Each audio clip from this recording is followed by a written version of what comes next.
southeastern Alabama, until 3 p.m. Central Standard Time. At 1:57 p.m. Central Standard Time, severe thunderstorms were located along a line extending from near Dothan to near Graceville, moving northeast at 50 miles per hour. Hazard, 60 miles per hour wind gusts. Source, radar indicated. Impact, expects damage to roofs, siding, and trees.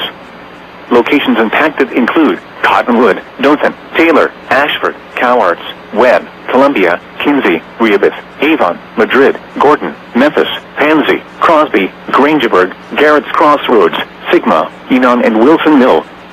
A tornado watch remains in effect until 8 p.m. Central Standard Time for southeastern Alabama, the Panhandle of Florida, and southwestern Georgia. For your protection, move to an interior room on the lowest floor of a building. To report severe weather, contact your nearest law enforcement agency. They will send your report to the National Weather Service office in Tallahassee. Repeating, a severe thunderstorm warning has been issued until 3 p.m. Central Standard Time for the following county: Houston, Alabama,